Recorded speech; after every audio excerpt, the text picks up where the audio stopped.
오늘은 엘리야와 엘리사의 기도란 제목으로 말씀을 전하고자 합니다. 말씀을 전할 때 성령의 생수가 넘치시기를 축복합니다. 우리가 저녁마다 기도를 드리고 있습니다. 여러분 또한 있는 처소에서 기도의 장작불이 되셔서 드리고 있으리라 믿습니다. 기도는 하고자 하셔야만이 하실 수가 있습니다. 우리 모두가 기도의 장작불이 되셔서 대생교회 이 연말을 맞이해 가면서 기도불이 활활 타오르기를 소망합니다. 하나님께 나아가서 기도를 드린다는 것은 인간의 연약함을 고백할 뿐만 아니라 우리 힘으로 능으로 감당할 수 없음을 고백드림과 동시에 여호와 하나님을 의지하는 것입니다. 그래서 기도는 결국 믿음의 고백입니다. 기도는 결국 믿음의 증거이자 열매입니다. 우리가 항상 순간순간적으로 하나님께 기도 드리는 자세를 가지셔야 됩니다. 느헤미야는 순간적으로 좋은 일이 일어나셨을 때 여호와 하나님께 묵도하였더라 했었습니다. 드러내놓고 주여 주여 할 수 없는 형편인지라 마음으로 하나님께 묵도하면서 기도를 드렸다는 사실입니다. 우리의 일상생활이 기도로 채워져야 될 줄 믿습니다. 항상 주여 주여를 부르는 이 신앙의 자세, 그리고 다급할 때는 부르짖는 이 기도의 자세가 이루어져 있어야 될 줄 믿습니다. 자, 오늘 엘리야와 엘리사의 기도에 있어서 첫 번째는 문제를 해결하는 기도. 열왕기상 17장 19절에서 22절입니다. 엘리야가 그에게 그의 아들을 달라하여 그를 그 여인의 품에서 받아 안고 자기가 거처하는 다락에 올라가서 자기 침상에 누이고 여호와께 부르짖어 이르되 내 하나님 여호와여 주께서 또 내가 우거하는 집 가부에게, 잘 보세요, 내가 우거하는 집 가부에게, 제가 머물고 있는 이 가부에게 재앙을 내리사 그 아들이 죽게 하셨나이까 하고 체면이 말이 아닌다는 것이죠. 그 아이 이에 몸을 3번 펴서 엎드리고 여호와께 부르짖어 이르되 내 하나님 여호와여 원하건대 이 아이 혼으로 그의 몸에 돌아오게 하옵소서 하니 여호와께서 엘리야의 소리를 들으심으로 그 아이의 혼이 몸으로 돌아오고 살아난지라. 아멘. 시돈에 속한 사랍과 가부가 있었는데 기근으로 생활이 얼마나 궁핍했는지 마지막으로 남은 한 움큼의 가루로 음식을 만들어 먹고 아들과 함께 죽고자 했었습니다. 살 희망이 보이지 않았다는 것이죠. 모자가 마지막으로 음식 한 끼를 만들어 먹고 이 죽고자 하는 이 처참한 삶이 얼마나 힘들었겠습니까? 그때에 하나님의 명을 받은 엘리야가 이 사랍과 가부 집에 이르러 양식이 떨어지지 않도록 축복 또 축복해 주었었습니다. 그 결과 사랍과 가부는 가뭄이 끝날 때까지 양식 걱정 없이 살아갈 수 있게 되어졌었습니다. 그러네요. 사람이 늘 좋지 않은 일만 있는 것이 아니지 않습니까? 엊그제까지만 해도 모자가 함께 죽고자 했었는데 하나님께서 보낸 엘리야로 말미암아 하나님의 능력이 이 사랍과 가봇 집에 임함으로 말미암아 양식이 넘쳐나고 있으니 말입니다. 사랍과 가봇은 양식을 넘치도록 축복한 엘리야를 자신의 집에 모시고 감사하는 마음으로 섬겼었습니다. 신앙생활이 이 축복의 상태에서 멈추어 버린다면 얼마나 좋겠습니까? 그러나 사랍과 가봇의 아들이 병이 들어 죽었습니다. 사랍과 가봇가 엘리야에게 대하는 태도가 돌변했었습니다. 아니, 아들 죽은 것을 엘리야 탓으로 돌렸었습니다.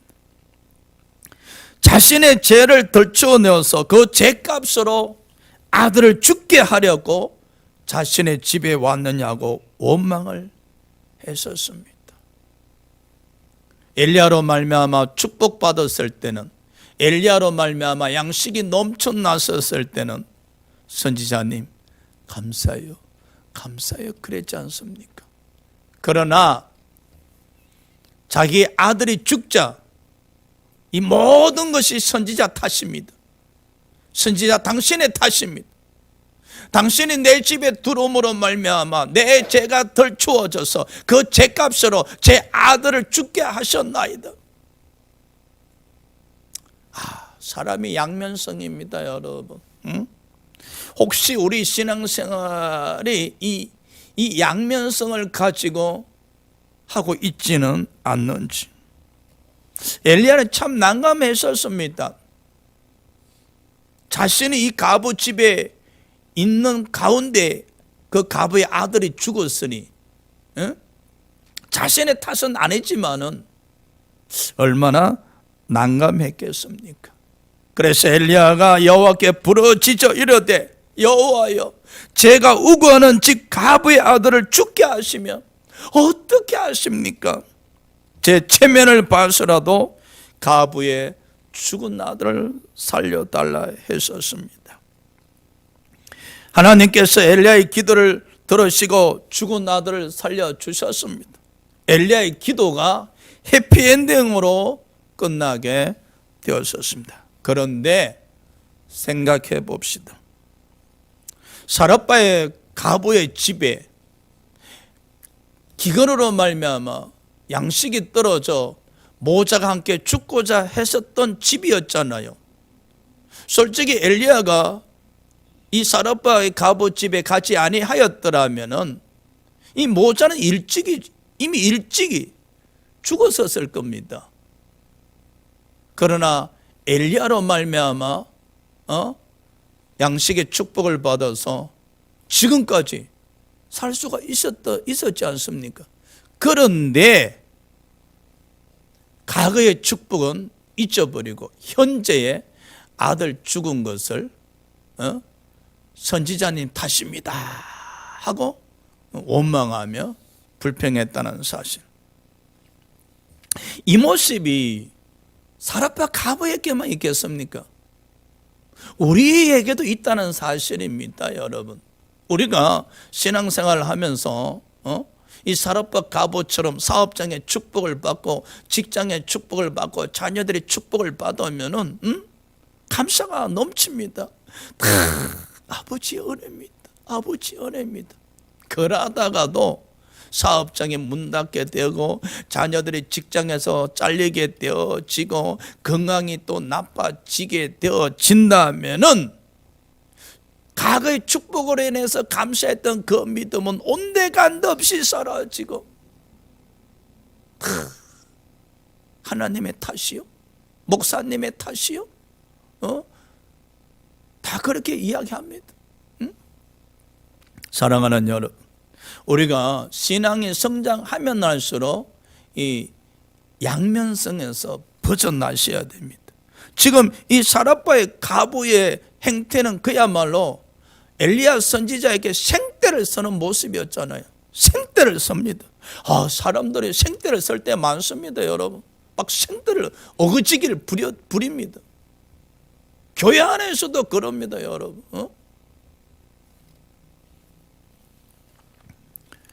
그러나 우리는 사업부와 가부와 다르게 믿음의 사람들이 있잖아요. 우리 신앙생활에 있어서 축복의 은혜가 있을 때도 있고 또 좋지 않는 일들이 일어날 때도 있습니다. 우리는 어떻게 대처해야 될까요? 엘리야를 보십시오. 엘리야를 자기 때문에 아들이 죽었다고 억지를 부리는 사렙과 가부에게 어떤 변명도 하지 않습니다. 오직 죽은 사렙과 가부의 아들을 안고 여호와 하나님께 나가서 부르짖어 기도할 뿐이었습니다. 이 모습이 우리의 자세가 되셔야 됩니다. 이 모습이 축복받을 때도 축복받았을 때는 감사 기도를 드리고 나쁜 일이 생겼을 때는 문제를 해결해 달라고 부르짖어 기도를 드려야 되는 것입니다. 우리가 문제가 일어났는데 원망하면 무슨 소용이 있습니까? 누구를 탓한들 해결이 되겠습니까? 변명을 한들 상대방이 이해를 하시겠습니까? 오직 부르짖어 기도하셔야 됩니다. 우리가 신앙생활하면서 이 사렙과 가부와 같은 환경이 항상 일어날 수밖에 없습니다. 좋은 일이 일어나기도 하고 나쁜 일이 일어나기도 하고 우리 힘으로 능으로 감당할 수 없는 아픈 일들이 일어나기도 합니다. 그런 상황에 좋은 일이 일어났을 때는 감사 기도를 드리고 좋지 않는 일이 일어났었을 때는 부르짖어 기도 드리는 이 신앙의 자세를 가져야 하신다는 사실입니다. 두 번째, 엘리야와 엘리사의 기도는 반복하여 드리는 기도였었습니다. 열왕기상 18장 42절에서 44절입니다. 아합이 먹고 마시러 올라가니라. 엘리야가 갈멜산 꼭대기로 올라가서 땅에 꿇어 엎드려 그의 얼굴을 무릎 사이에 넣고 그의 사안에게 이르되 올라가 바다 쪽을 바라보라. 그가 올라가 바라보고 말라되 아무것도 없나이다 이르되 7번까지 다시 가라. 7번째 이르러서는 그가 말라되 바다에서 사람의 손만한 작은 구름이 일어나나이다. 이르되 올라가 아합에게 말라기를 비에 막히지 아니하도록 마차를 갖추고 내려가소서 하라 하니라. 아멘. 이스라엘 땅에 수년 동안 비가 내리지 않아서 모든 농작물은 말라 죽어가고 짐승들도 목이 타 들어가고 있었습니다. 아마 우리나라에도 아마 1년만 비가 오지 아니하면은 아우성을 칠 것입니다. 그야말로 아비규환이었었습니다. 그때에 엘리야는 아합 왕에게 나가서 왕이여 곧 큰 비가 내릴 것입니다. 그러니 더 이상 비로 말미암아 걱정하지 마시고 편안하게 먹고 마시옵소서라고 했었습니다. 아니 구름 한 점이 없는 하늘임에도 비가 온다고 선포를 한 것입니다. 엘리야가 비가 올 것을 어떻게 알았을까요? 하나님께서 가르쳐 주신 것입니다. 그래서 기도하는 사람은 항상 성령의 인도하심을 받아야 합니다. 물론 성령의 인도하심을 받는 것이 쉬운 일은 아닐 것입니다. 그럼에도 불구하고 성령의 인도하심을 받고자 사모하고 또 사모하셔야 됩니다. 그래 해야만이 엘리야 같이 믿음으로 선포할 수 있습니다. 자, 엘리야가 비가 오리라고 믿음으로 선포했습니다. 그냥 막연하게 비가 올 때까지 기다렸던가? 아닙니다. 비가 오리라고 선포하고 엘리야는 비가 올 때까지 갈멜산 꼭대기 올라가서 땅에 꿇어 엎드려 기도를 시작했었습니다. 여호와 하나님께서 이스라엘 백성들이 바벨론 포로 생활하고 있었을 때에 곧 고향 예루살렘으로 돌아가리라고 축복 약속을 했었습니다. 그러나 그 축복 약속이 이루어질 때까지 기도하라 하셨습니다.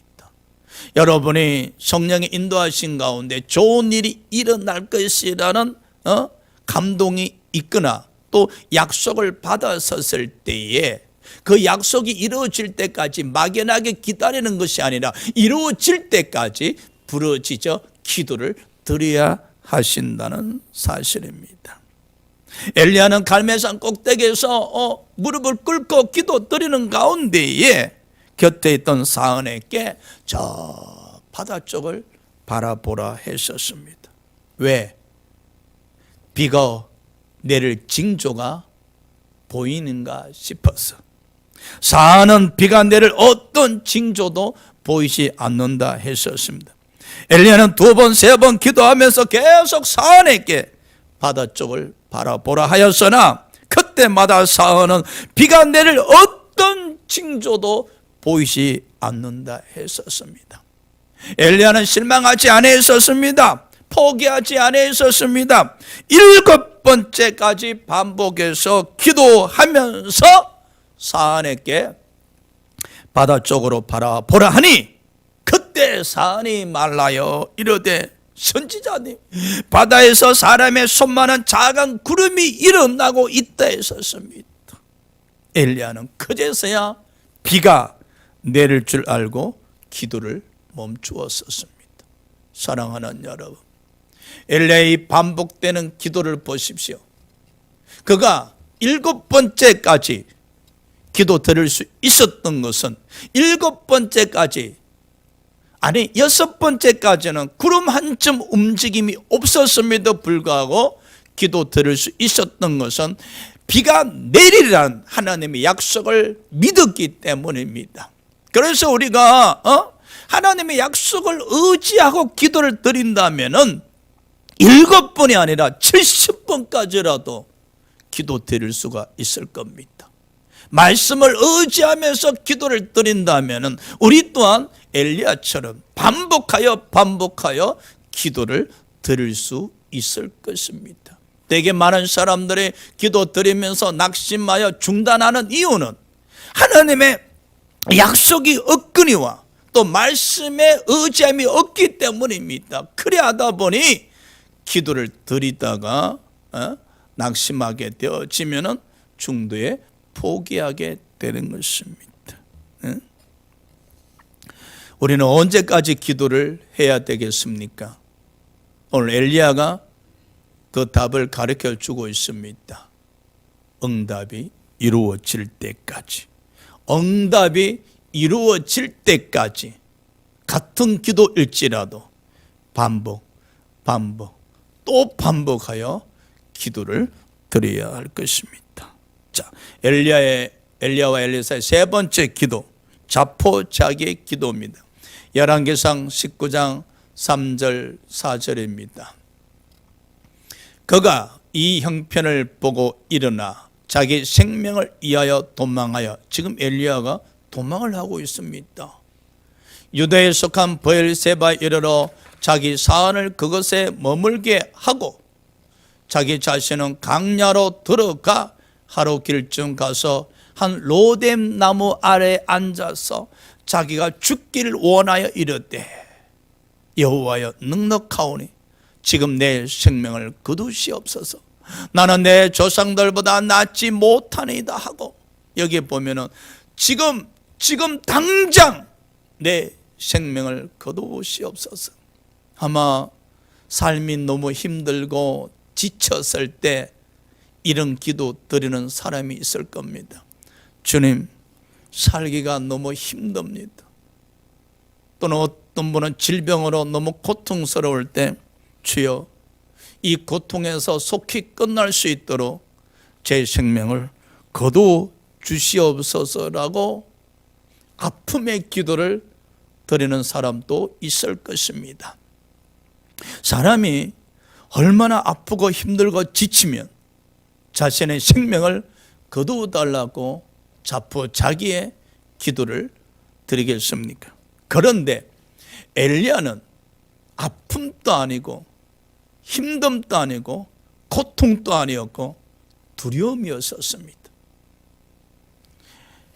엘리야가 갈멜산에서 바알 선지자 450명을 영적 전쟁에서 승리해서 죽였었습니다. 그 일을 왕비 이스벨이 듣고 엘리야에게 협박했습니다. 내가 너를 죽이리라.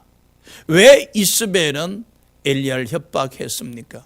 이 왕비 이스벨은 바알 신을 믿는 왕비였었습니다. 그랬었기에 바알 선지자를 죽인 이스벨을 이 엘리야를 살려둘 수 없다 한 것입니다. 얼마 전까지만 해도 갈멜산에서 영적 전쟁으로 승리해서 하나님의 영광을 드러낸 엘리야였건만 이스벨의 협박에 두려움이 엄습해오자 순간적으로 그 두려움으로 말미암아 믿음을 상실하고 말았었습니다. 시대의 영웅이었고 굉장한 하나님 편에 서 있는 선지자였음에도 불구하고 한 여인의 협박이 얼마나 두려웠는지 믿음이 움직이지 않았었습니다. 믿음이 멈춰버렸었습니다. 그러자 어떻게 되었습니까? 그러면 날 살려라 하고 지금 도망하고 있습니다. 도망하면서 한 로뎀 나무 아래에 앉아서 죽기를 원하는 기도를 드리고 있지 않습니까? 주여, 주여, 지금 당장 내 생명을 거두어 주시옵소서. 엘리야는 너무나 두려웠었습니다. 그런데 저 엘리야의 기도를 가만히 살펴봅시다. 죽고 싶으면 자기가 죽으면 되잖아요. 아니 그렇잖아요. 엘리야가 스스로 하나님께 죽여달라고 기도드리기보다는 자기 스스로가 죽으면 됩니다. 그런데 자기 스스로 죽지 않고 여호와 하나님께 죽여달라고 기도를 드리고 있습니다. 엘리야는 그 자포자기 가운데 기도를 드렸지만은 이 생명의 주인이 여호와 하나님이심을 고백을 드리고 있습니다. 여호와 하나님께서 주신 생명을 자기 손으로 거둘 수 없음을 고백 드릴 뿐만 아니라 이 생명의 주인 되신 여호와 하나님께서 거둬 주셔야만이 생명이 거두어질 수 있다고 고백을 드리는 것입니다. 그렇죠. 우리가 아무리 힘들고 지치고 어려워서 자포자기 기도를 드린다 할지라도, 죽고 싶다고 기도를 드린다 할지라도 죽을 수 없는 것은 우리의 생명의 주인이 여호와 하나님이심을 기억하셔야 됩니다. 너무 힘들어서 엘리야 같이 나의 생명을 거두어 주시옵소서라고 기도는 드릴 수 있지만 우리 스스로 생명을 거둘 수는 없다는 사실입니다. 왜? 우리의 생명은 여호와 하나님의 것이기 때문에. 그래서 그분에게, 생명의 주인 되신 그분에게 우리의 생명을 거두어 달라고 단지 기도 드릴 뿐입니다. 그런데 엘리야가 생명을 거두어 달라고 저 부르짖는 기도의 그 의미 속에는 살려달라고 예언하는 겁니다. 여호와 하나님, 이스벨의 협박이 너무 두렵습니다. 이스벨로 인해서 제가 언제 살해당할 줄 모릅니다. 그러니 여호와여, 제 생명을 지켜 주시옵시고 저를 안전한 곳으로 이동시켜 주시고 보호해 주시옵시고 제 생명을 지켜 주시옵소서라고 간절히 기도를 드리는 겁니다. 그렇잖아요. 여러분, 너무 힘들고 지치고 몸이 아파서 너무 고통스러워서 여호와 하나님 앞에 나가서 주여, 이대로 제 생명을 거두어 주시옵소서라고 기도 드릴 때에 그 이면에는 살려주세요, 저 살고 싶어요, 살려주세요, 저 살고 싶어요, 너무 힘이 드니까 주님 축복해 주시옵소서, 이 마음속에 깊은 소원이 있지 않습니까? 그 마음에 깊이 있는 소원을 고백하기보다는 현실이 너무 어렵고 힘들고 고통스러우니까 죽여달라 할 뿐이지 않습니까? 저와 여러분도 이 엘리야처럼 순간적으로 자포자기 기도를 드릴 때 있곤 하실 겁니다. 그리 할지라도 생명의 주인이 여호와 하나님이심을 믿으시고 우리는 마지막 순간까지도 이 우리 마음 깊은 곳에서 여호와를 의지하는 기도를 드리시길 주의 이름으로 축복합니다. 엘리야와 엘리사의 네 번째 기도가 눈을 여는 기도입니다. 열왕기하 6장 17절입니다. 기도하여 이르되 여호와여 원하건대 그의 눈을 열어 보게 하옵소서 하니 여호와께서 그 청년의 눈을 여시매 그가 보니 불말과 불병거가 산에 가득하여 엘리사를 둘렀더라. 이 엘리사는 엘리야의 제자입니다. 서성 엘리야가 기도하는 선지자였다 보니 자연스럽게 제자였던 엘리사도 기도하는 사람이었습니다. 이 엘리사는 전무후무한 하나님의 능력을 행한 선지자였었습니다. 하루는 아람 군대가 엘리야가 아니고 엘리사가 전무후무한 능력을 행했었습니다. 엘리사가 너무 능력이 뛰어나다 보니까 아람 군대가 이스라엘을 이길 수가 없었습니다.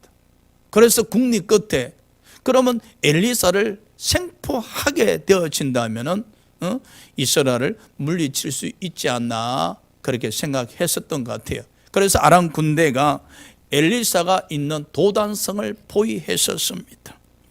그때 엘리사 사원이 아람의 군사와 말과 불병을 보고 기급하여 엘리사에게 달려가서 우리 어찌하오리까? 우리 집이 포위당했습니다.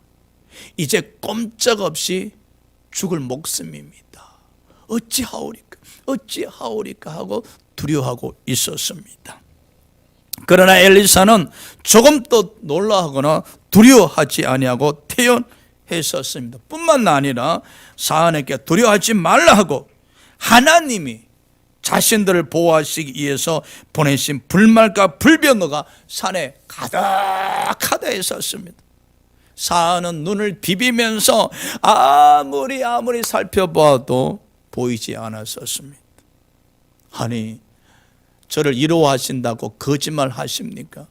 제 눈에는 하나님이 보내신 불말과 불병거가 하나도 보이지 않는데 어찌 불말과 불병거가 산에 가득하다고 말씀하십니까? 지금 엘리사는 영안이 열려진 상태고 그의 종 사한은 영안이 열려지지 않는 상태이기에 하나님이 보내신 불말과 불병거를 볼 수가 없었던 것입니다. 저는 이런 성경을 읽을 때마다 막 가슴이 뛰곤 합니다. 영안이 열려야 되겠다. 영안이 열려야만 하나님의 일을 알 수가 있겠구나.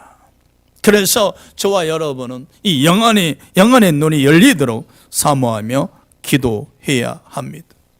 바울도 그랬었습니다. 에베소 성도들의 마음의 눈을 밝혀 주시옵소서. 성도들의 마음의 눈을 밝혀 주셔서 하나님을 알게 해달라고 기도를 드렸었습니다. 스데반이 성령이 충만하자 영안의 눈이 열려서 예수께서 하나님 우편에 서신 것을 본다 했었습니다. 우리 또한 마음의 눈, 곧 영안을 열어달라고 기도합시다. 고린도전서 2장 9절 10절에 보면은 하나님이 예배하신 것들을 눈으로 보고 귀로 듣기 위해서는 성령의 인도하심을 받아야 된다 했었습니다. 우리가 성령 충만하심을 받으셔야만이 이 마음의 눈, 곧 영안의 눈이 열려서 하나님의 축복하심을 볼 수가 있습니다. 육신의 눈으로는 아무리 눈을 비비고 크게 뜬다 할지라도 하나님의 일을 볼 수가 없습니다. 우리가 믿음으로 사탄과 싸워 승리하기 위해서라도, 여러분의 사업장, 직장, 자녀, 가정을 지키기 위해서라도 믿음의 눈이, 마음의 눈이 열리셔야 됩니다. 그리 하셔야만이 하나님이 함께 하신가, 하나님의 일하심을 우리가 알 수가 있습니다.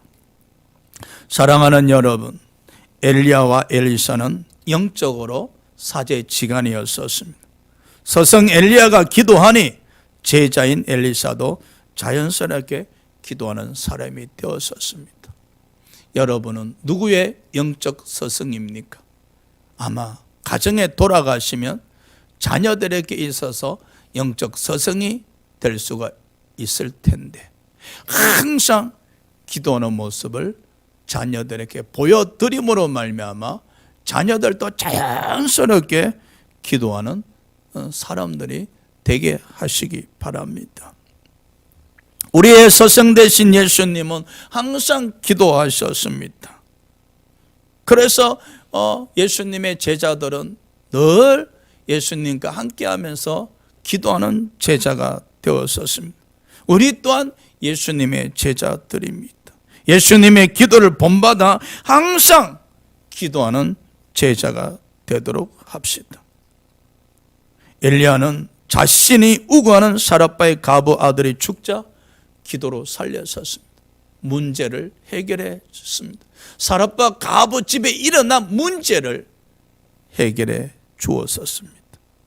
엘리야는 수년 동안 비가 내리지 않는 문제를 기도로 해결했었습니다. 엘리야는 자포자기할 때도 하나님께 생명을 맡기는 기도를 했었습니다. 엘리사는 사안을 위해 기도하여 눈을 열어 하나님이 보내신 불말과 불병을 보게 했었습니다.